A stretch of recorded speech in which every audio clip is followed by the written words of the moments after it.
자, 이제 유치권이죠. 유치권 저당권에서 보통 최소 3문제, 많이 넣으면 4문제까지 출제가 되는 부분이고요.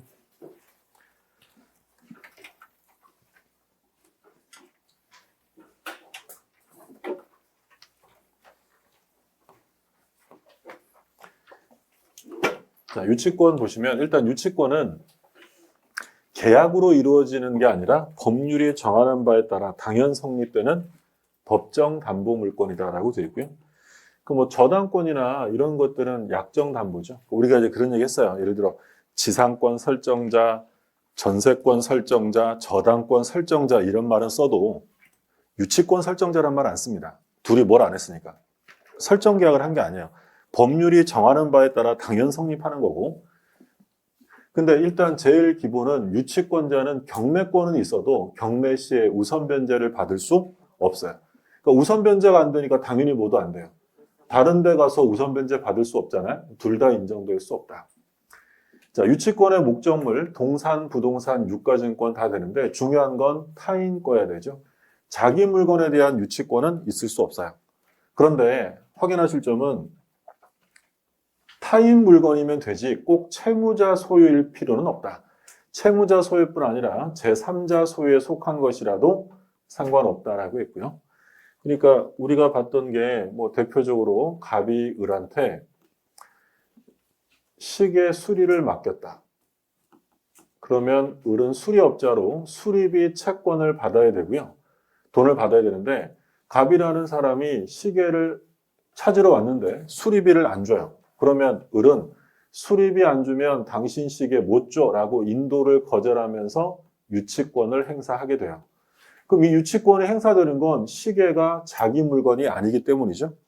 근데 나중에 봤더니 시계 소유자는 병이래요.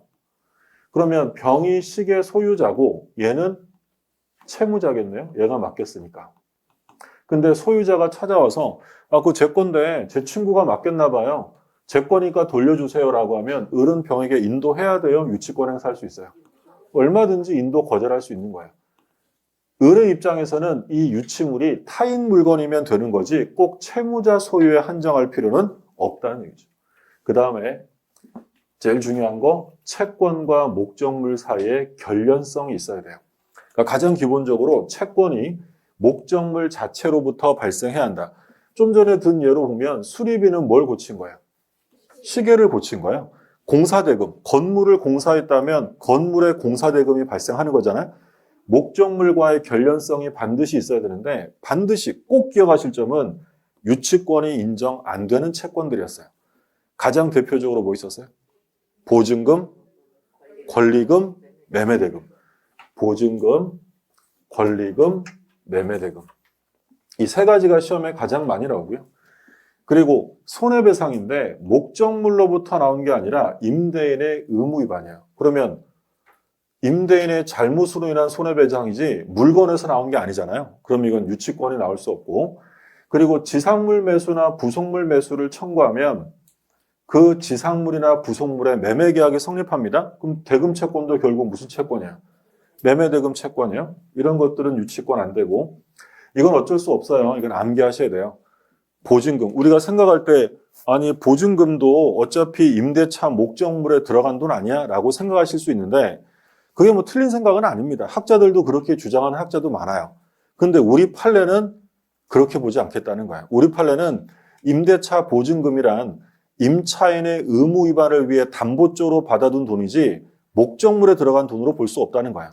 그러니까 어쩔 수 없이 우리 판례 입장을 암기하셔야 되는데 보증금, 권리금, 매매대금. 그러니까 매매대금도 목적물에서 나온 게 아니라 매매계약에서 나왔다는 거예요. 물건하고 상관성이 없다. 그러면 매매대금이라고 쓰기도 하고 예를 들어서 외상대금. 매매계약을 했는데 돈을 안 줬대요. 외상대금도 역시 무슨 대금이에요? 매매대금이죠. 또 매수자금, 물품대금 다 똑같은 말입니다. 매매대금이라고만 내면 좀 심심하니까 좀 바꿔가지고 외상대금, 매수자금, 물품대금 다 똑같은 말이에요. 전부 다 계약에서 발생한 돈이다. 자, 그런데 여기서 결련성은 채권과 목적물하고의 결련성을 말하는 것이지 채권과 점유하고의 결련성은 요구되지 않습니다. 그러니까 바꿔서 얘기하면 유치권이 인정되려면 채권과 점유가 동시에 성립해야 돼요? 상관없다는 거예요. 상관없어요. 그래서 채권이 먼저 발생하고 나중에 점유를 취득했대요. 아무 상관없어요. 그러니까 우리가 결련성이 필요하다는 건 채권과 목적물하고의 결련성이지 점유하고의 결련성을 의미하는 것이 아니다라는 거고요. 자, 그 다음에 성립요건으로 변제기가 도래해야 돼요. 변제기는 유치권의 성립요건이며 존속요건이 되는데 그래서 우리가 자주 나왔던 게 유익비 있었잖아요. 유익비. 유익비에 대해서는 법원이 상환기간을 뭐 할 수 있다 그랬어요? 허여해 줄 수 있다. 그러니까 유익비에 대해서는 법원이 6개월 있다가 주세요라고 상환기간을 연장해 주는 거야. 그러면 상환기간이 허여되었다라고 하면 이때는 유치권을 행사할 수가 없어요. 법원이 6개월 있다가 주세요라고 기간을 허여해 주었다, 허락해 줬다면 변제기가 도래한 거예요, 늦춰진 거야? 늦춰진 거죠. 그러면 유치권은 인정될 수가 없다. 반드시 변제기가 도래해야 되고요. 자, 그리고 적법점유해야 되는데 간접점유도 상관없어요. 자, 매우 중요한 내용이 나오죠. 간접점유를 해도 되는데 누구에게 직접점유를 시키면 안 된다 그랬어요. 채무자에게. 채무자가 직접점유를 해서는 안 된다. 예를 들어 제가 유치권자인데 물건을 제가 꼭 직접점유해야 되는 게 아니라 다른 사람과 계약을 체결해서 다른 사람에게 보관시켜도 상관없어요. 간접점유도 되니까. 근데 누구에게 보관시키면 안 돼요. 채무자에게 하는 건 절대로 안 된다는 거예요. 그 얘기고, 그리고 뒤에 나오는 건 뭐 당연한 얘기죠. 도품, 횡령물, 불법점유죠. 또는 임대차 중이 아니라 임대차가 해지된 후에 썼대요. 그러면 적법점유 중에 쓴 게 아니기 때문에 유치권은 인정될 수 없습니다. 그리고 유치권은 강행 규정이 아니죠. 임의적이니까 배제 특약이 부존재해야만 성립할 수 있다. 그럼 다른 말로 하면 배제 특약이 없을 것, 이게 성립 요건이에요. 만약에 당사자 사이에 유치권을 포기한다, 배제한다는 특약을 했다면 유치권은 인정되지 않아요. 배제 특약이 있으면 인정되지 않는데 요게 우리 시험에 출제됐죠. 이 판례가. 이 배제하는 포기 특약은 당사자만 주장할 수 있는 게 아니라 누구도 주장할 수 있냐면 제3자도, 당사자가 아니라 제3자도 당신들 포기 특약 했잖아 라고 주장하는 거 가능하다라는 거고요. 그러면 지금 성립 요건들을 봤어요. 그럼 요건을 갖췄으니까 효력이 나올 텐데 유치권자의 가장 중요한 권리는 유치권이죠. 인도 거절권이에요. 인도 거절권. 근데 여기서 경락인에게 인도를 거절하려면 경락인에게 대항하려면 언제까지 유치권이 성립돼야 돼요? 경매 개시 결정 등기, 즉 압류 전까지 유치권이 성립해야 경락인에게 대항할 수 있어요. 그러면 압류된 이후에 유치권이 성립되었다면 경락인에게 대항할 수 없어요.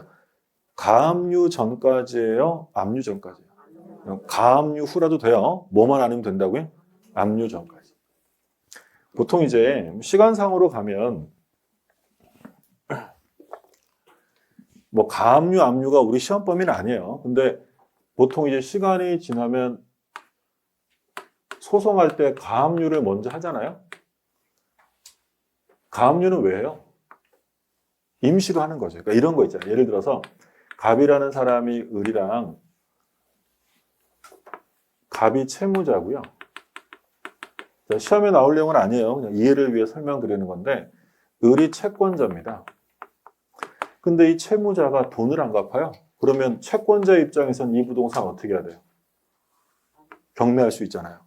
자, 그러면 이 부동산을 경매해서 얘가 이제 돈을 회수해야 되는데 문제는 법원에 가가지고요. 아, 제가 갑에게 진짜 돈 빌려준 사람 맞거든요. 그러니까 이 건물 좀 경매해 주세요 하면 해줄까요? 얘 말을 어떻게 믿어요? 차용증 가져가면 어떻게 믿어요? 차용증 위조했는지 모르잖아요. 그러면 얘가 경매하려면 얘를 상대로 뭐부터 해야 되냐면 대여금 반환 청구 소송을 제기해야 돼요. 그럼 대여금 반환 청구 소송을 제기해서 을이 승소 판결을 받으면 법원에 의해서 을이 갑에게 채권이 있다는 것이 확인된 거야. 그러면 이제 이 부동산을 경매하는데 그러면 법원의 판결을 받아서 하는 경매를 뭐라고 부르냐면 강제경매라고 불러요. 강제경매. 그럼 저당권자가 경매할 수 있잖아요. 그럼 저당권자가 경매할 때는 법원 판결 받아요? 저당권에 의한 경매를 하는 거야. 판결 필요 없어요. 그런 경매를 임의경매라고 해요. 임의적으로 하는 거고.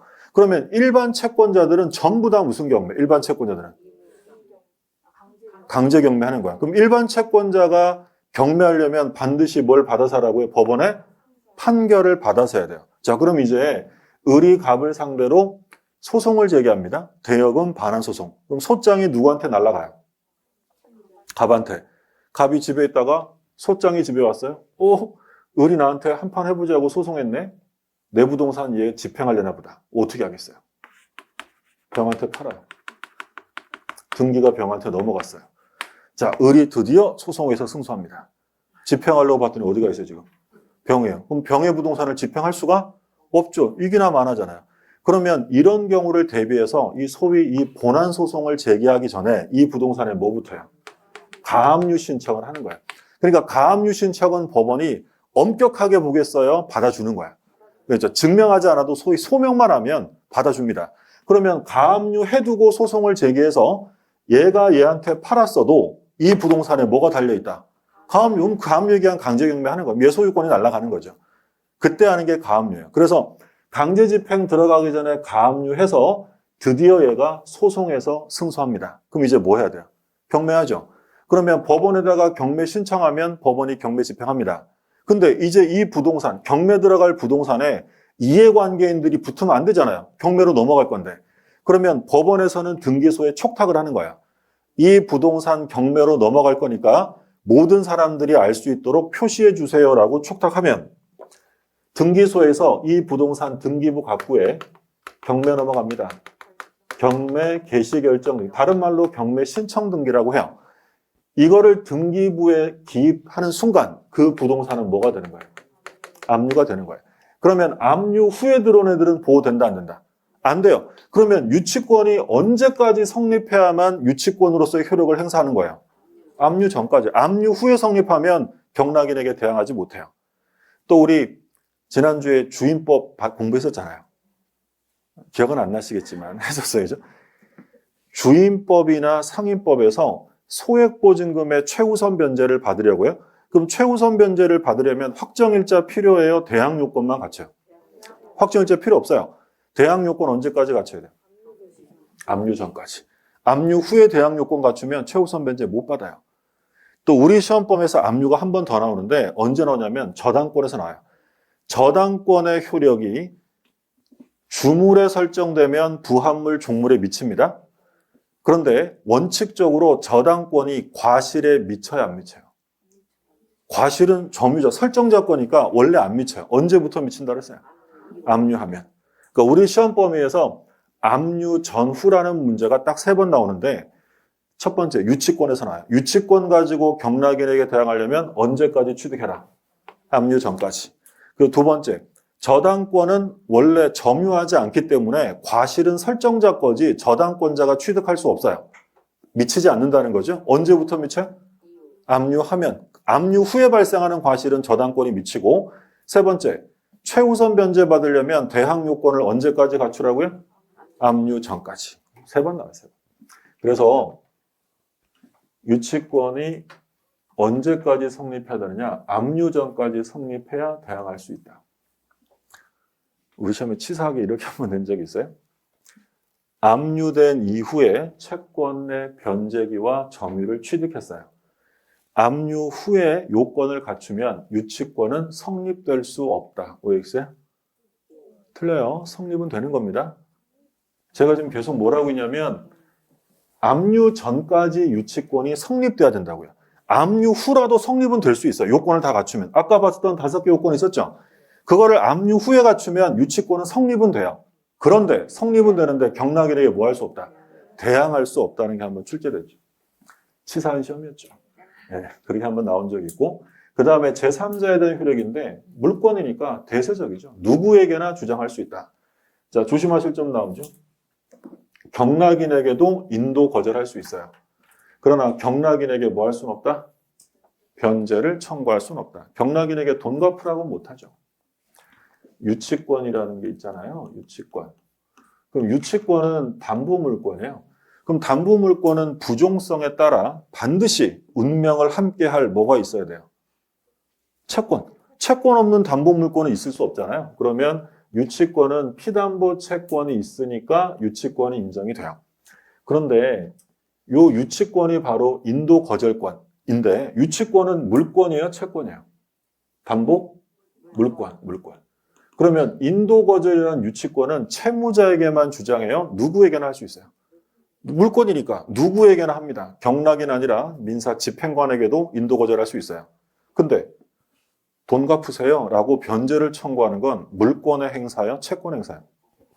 채권 행사요. 그럼 채권은 아무에게나 행사요? 채무자에게 해야 돼요? 채무자. 그러면 이 채권 변제 청구는 경락인에게 할 수 없어요. 경락인은 채무자가 아닙니다. 그러니까 경락인 아니라 누구에게도 인도 거절은 할 수 있지만 돈 갚으세요라는 건 채무자에게 해야지 경락인에게 할 수 없다. 중요한 판례예요. 자, 재판 들어갑니다. 법원이 알아서 조사해줘요? 당사자가 주장해야 돼요? 아까 우리 주장하지 않아도 법원이 직권으로 조사하는 게 있었어요. 뭐 있었죠? 제척기간. 시험에 나올 만한 건 직권조사 그거밖에 없고 나머지는 다 주장해야 돼요. 주장이 인정되면 법원은 서로 주고받으세요라는 상환급부 판결, 원고 일부 승소 판결한다라고 했고요. 우선 변제권 없어요. 그런데 조심하실 점은 우선 변제권이 없다는 점이 워낙 중요하다 보니까 경매권이 없다고 오해할 수 있는데 유치권자도 뭐 할 수는 있어요? 경매할 수 있어요. 이번 시험에 이거 나왔죠. 유치권자가 경매할 수 있냐? 할 수 있어요. 그런데 경매를 통해 자기 채권을 우선 변제 받을 수는 없고 이건 일반 채권자처럼 안분배당 받을 뿐입니다. 그래서 유치권자의 경매권을 뭐라고 하냐면 우선 변제를 위한 경매가 아니라 소위 환가를 위한 경매라는 표현을 써요. 환가라는 건 변제가 용이하게 금전으로 돈으로 바꾸는 거야. 돈으로 바꾸는 경매지 얘는 어차피 우선 변제를 받을 수는 없다. 간이 변제 충당권 인정이 되죠? 과실 수취권. 과실로부터 다른 채권자보다 먼저 자기 채권에 충당할 수 있다. 그러니까 소유자 동의를 받아서 그거를 빌려주면 차임받을 거 아니에요? 그럼 그 차임을 자기 채권에 충당할 수 있다. 차임이 뭐예요? 대표적인 과실이죠. 과실. 그렇죠? 갑이 을이 건물에 대해서 유치권을 행사하고 있어요? 채권이 있겠죠. 근데 이 을이 갑의 동의를 받아서 이 부동산을 병에게 임대차에 줬대. 그럼 임대차에 주면 병이 을한테 뭘 줘요? 차임 줄 거 아니에요. 그러면 요 차임은 가장 대표적인 뭐야? 과실, 법정 과실이에요. 그러면 이 차임을 자기 채권에 충당할 수 있다는 거예요. 이게 바로 과실 수취권이라고 이름을 붙인 거죠. 지금 마음대로 막 빌려주면 돼요? 갑의 동의 받아야 돼요? 받아야 돼요. 동의 없이 대여하다 걸리면 소멸당합니다. 자, 그리고 요번 시험에 요거 나왔죠? 비용 상환 청구권. 유치권자가 목적물을 보존하기 위해 또는 가치를 증가하기 위해 비용을 썼다면 필요비나 유익비를 청구할 수 있다. 이게 유치권자의 권리고. 자, 유치권자의 의무입니다. 첫 번째는 선관주의무네요. 선량한 관리자의 주의무. 그러니까 우리가 일반적으로 자기 게 아니라 남의 것이면 원칙적으로 선량한 관리자의 주의무를 가지고 점유해야 한다. 만약에 유치권자는 자기 재산과 동일한 주의무로 점유해야 한다. 오해했어요. 틀려요. 남의 건데 자기 것처럼 하면 안 된다 그랬잖아요. 자기 것보다 더 고도의 주의무를 요구합니다. 그걸 선관주의무라고 부르고, 두 번째, 채무자의 승낙 없이 뭐 하면 안 되냐면 사용, 대여, 담보 제공, 금지. 하다 걸리면 소멸당합니다. 그런데 중요한 거. 어떤 사용은 된대요? 보존을 위한 사용은 가능하다. 승낙 얻지 않고 자기 마음대로 막 사용하거나 다른 사람 빌려주거나 담보 잡혀먹다 걸리면 소멸당하는데 사용 중에서 어떤 사용을 할 수 있다고 했냐면 보존에 필요한 사용을 할 수 있어요. 그럼 우리 판례가 보존에 필요한 사용으로 본 대표적인 사건이 요 가운데 있는 써 있는 거예요. 주택을 공사한 거예요. 근데 주택을 공사했는데 공사업자가 돈을 못 받으니까 주택의 유치권을 행사하면서 그 집에 들어가 살았대요. 주택을 주거 용도로 사용했다. 그러면 우리 판례는 이걸 뭐로 볼 수 있다고요? 보존에 필요한 사용으로 볼 수 있다. 그러니까 집인데 유치권을 행사하면서 그냥 자물통 채워두고 출입 금지시키면 집이라는 걸 사용하지 않으면 오히려 보존에 지장이 있잖아요. 사람이 사는 집인데 안 쓰면 그 집이 노후화되고 빨리 후폐화되니까 주택을 주거 용도로 사용하는 건 보존행위로 볼 수 있어요. 보존으로 본다. 그러면 이 경우에 소유자가 이 사람한테 야, 너 왜 나한테 허락도 안 받고 내 집 써? 물어내? 라고 불법행위 손해배상 청구할 수 있어요? 없어요? 없어요. 이건 불법행위가 아니라 적법한 거니까. 근데 공짜로 써요? 차임은 내야 돼요. 차임은 내야죠. 그러면 뭐는 반환해야 되느냐? 부당이득. 부당이득 반환 책임은 있습니다. 다만 불법행위가 성립하는 건 아니다라는 게 판례였죠. 자, 여기 이제 유치권자의 의무까지. 그러면 지문을 한번 볼게요.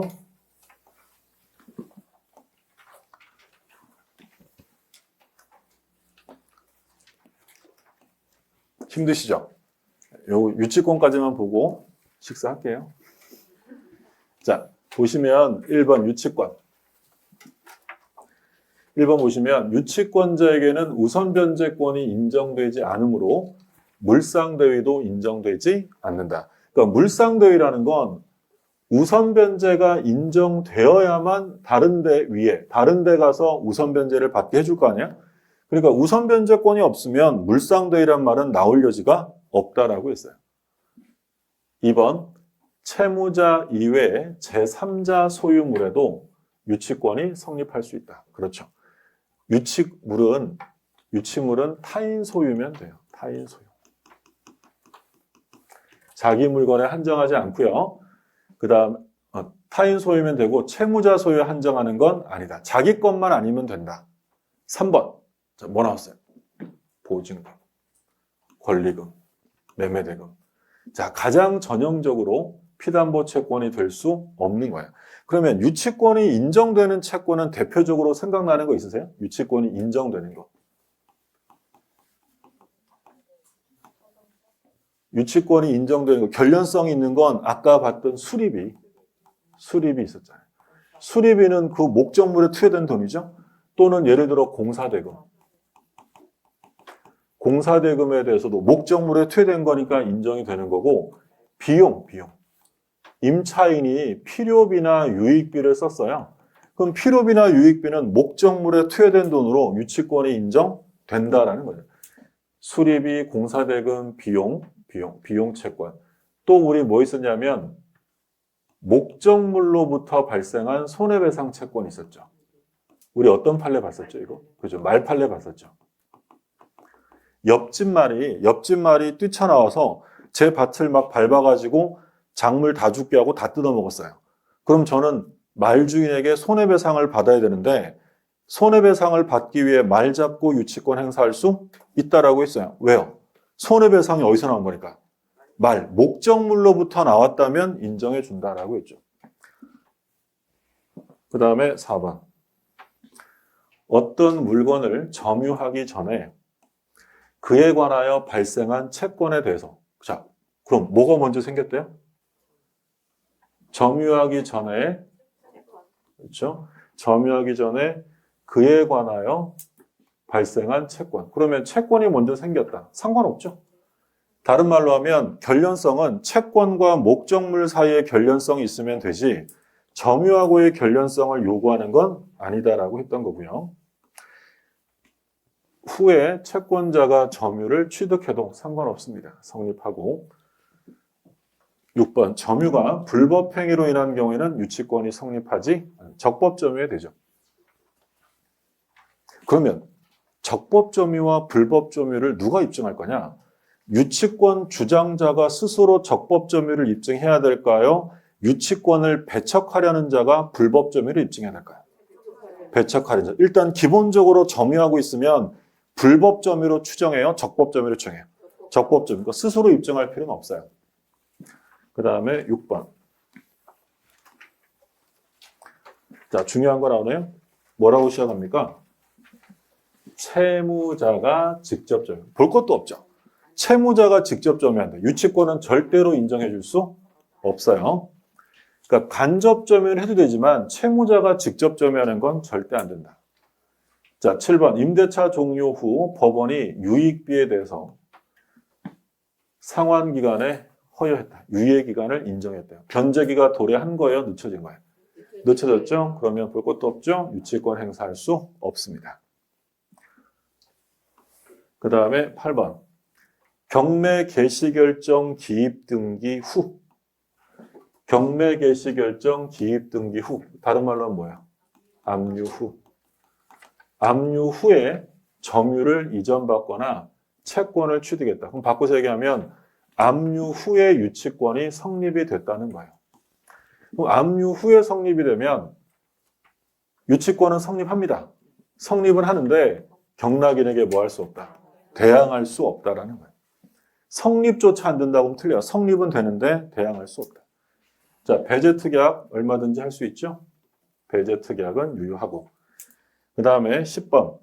유치권자는 채권의 변제를 받기 위해 유치물을 경매 청구할 수 있다. 되는 거야? 오해하시면 안 되는 게 유치권자는 우선 변제권은 없어요. 우선 변제권은 없지만 경매를 청구할 수는 있다. 그럼 당연히 변제받기 위해서 경매하지 뭐 그냥 심심해서 하는 거 아니잖아요. 우선 변제받기 위한 건 아니에요. 우선 변제는 받을 수 없지만 변제를 위한 경매를 청구할 수 있고 유치권의 부동산이 제3자에게 양도됐다. 유치하고 있던 부동산의 소유자가 바뀌었대요. 그럼 새로운 소유자에게 인도해야 돼요? 인도 거절할 수 있어요? 당연히 할 수 있죠. 누구에게나 주장하는 거예요. 유치권자는 특별한 사정이 없는 한 제3자에게 주장할 수 있다. 소유자가 바뀌는 건 아무 상관없고요. 그 다음에 12번.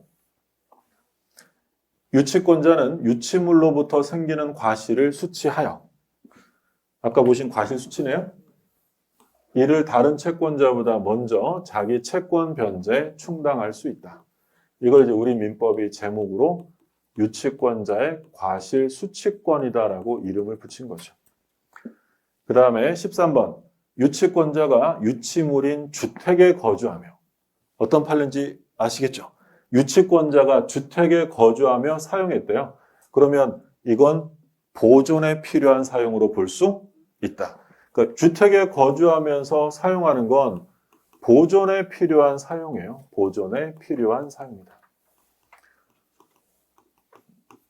따라서 채무자는 유치권의 소멸을 청구할 수 없다.